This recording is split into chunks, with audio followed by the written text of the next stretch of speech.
There are subscription boxes for everything these days. Twee menswear, makeup, dog toys. And now, two women are hoping a box, delivered once a month, can alleviate white guilt. But as Evan McMorris Santoro discovered, it won't come cheap. Bara Ellman is a rabbi and professor of Jewish studies who lives in Park Slope, Brooklyn. Bara's holiday gift haul this year includes something for herself, the Safety Pin Box, a new monthly subscription service designed to wake up white people to the realities of being black in America.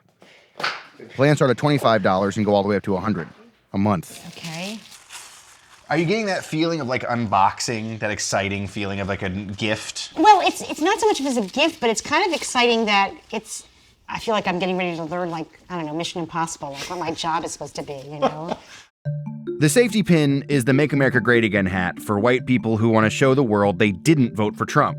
After an election that progressives believe hinged on racism, the Safety Pin is meant to display that the wearer is a safe white person. The trend quickly became commercialized.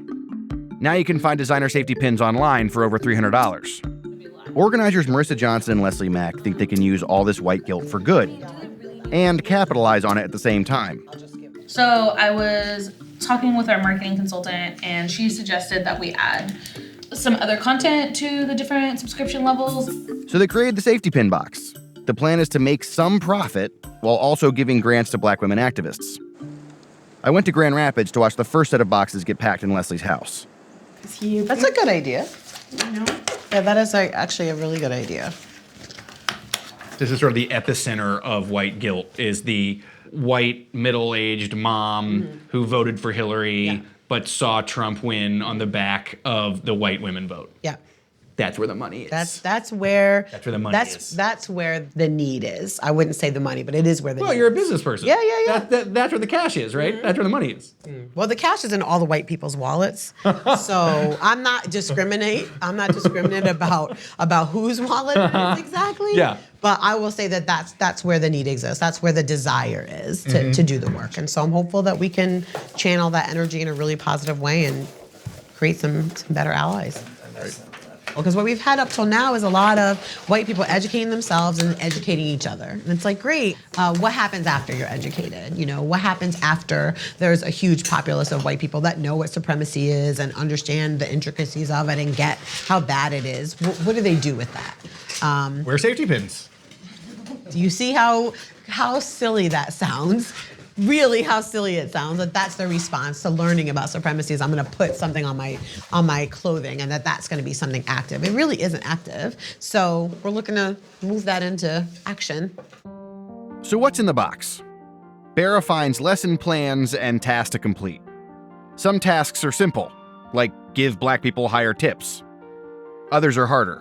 This month at Safety Pin Box, we are focused on learning about and practicing radical compassion, that's nice, as a part of combating white supremacy. You do 3 things every week. One is directed towards this, in this case, black elderly. One is directed towards the over-incarcerated, and this one's media. This week, I take a look at the media I consume on a regular basis and evaluate it for bias and worthiness.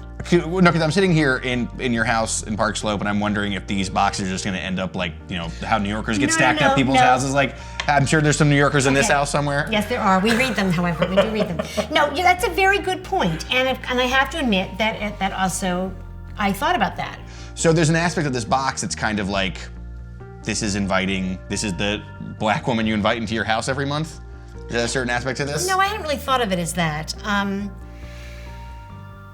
It embarrasses me, honestly, that I just don't have a world where I encounter naturally people of color. I mean, one thing I am finding is I've become much more involved in activism in New York City, that I am meeting people now, and that is actually broadening my scope of people tremendously. What do you hope will happen to you after you're done with a year of this? Wow. I'd like to think like, wow, I will be so incredibly sensitized. That's probably unrealistic. A few hundred people have signed up for the Safety Pin Box already, but it may have drawn more criticism than customers so far. And most of the critics have been liberals.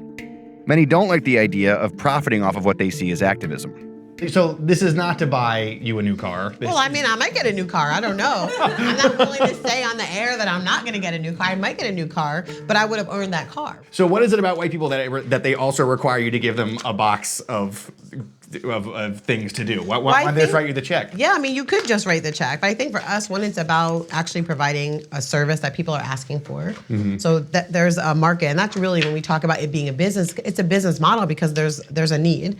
And I say all the time, like, had white people got their shit together and actually provided this for themselves, we wouldn't have a business model right now. But they haven't. And so here we are providing this service for them. The most radical politics are sometimes the simplest ones.